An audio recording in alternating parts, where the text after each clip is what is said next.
कारंजा ते यवतमाळ जाणाऱ्या मार्गावर अनेक वर्षांपासून दुभाजक बनले आहे.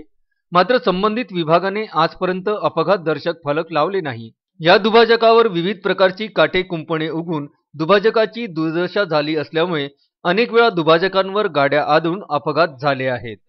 मात्र मागील काही महिन्यांपूर्वी कारंजा पोलीस उपविभागीय कार्यालयाच्या उद्घाटन प्रसंगी एका नेत्याच्या आगमनापूर्वी कारंजा नगरपालिकेने या दुभाजकाची साफसफाई करून काटेरी कुंपण आणि रस्त्यावर वाढलेली झाडे तोडून साफसफाई केली होती.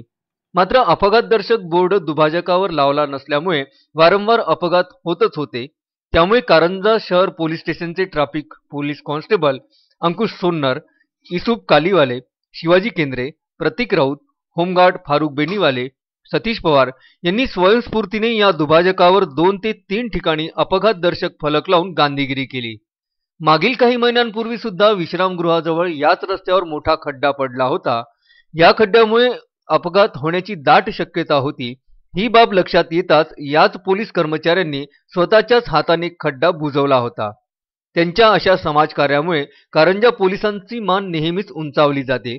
याविषयी या पोलीस कर्मचाऱ्याशी चर्चा केली असता त्यांनी त्याचे श्रेय उपविभागीय पोलीस अधिकारी संजय पाटील आणि कारंजा शहर पोलीस स्टेशनचे ठाणेदार सतीश पाटील यांना दिले. ते म्हणाले की वरिष्ठ अधिकाऱ्यांचा चांगला ताळमेळ असल्यामुळे काम करण्याची तळमळ जागृत होते. आमच्या हातून हे कार्य घडते अशी गांधीगिरी हे पोलीस कर्मचारी नेहमीच करत असतात. मात्र कारंजा शहराच्या हद्दीतील प्रत्येक रस्त्याची वाताहत झालेली सध्या दिसून येत आहे. त्यामुळे संबंधित विभागाने लक्ष द्यावे अशी चर्चा जनमानसातून होत आहे. अक्षय लोटे, विदर्भ न्यूज, कारंजा लाड.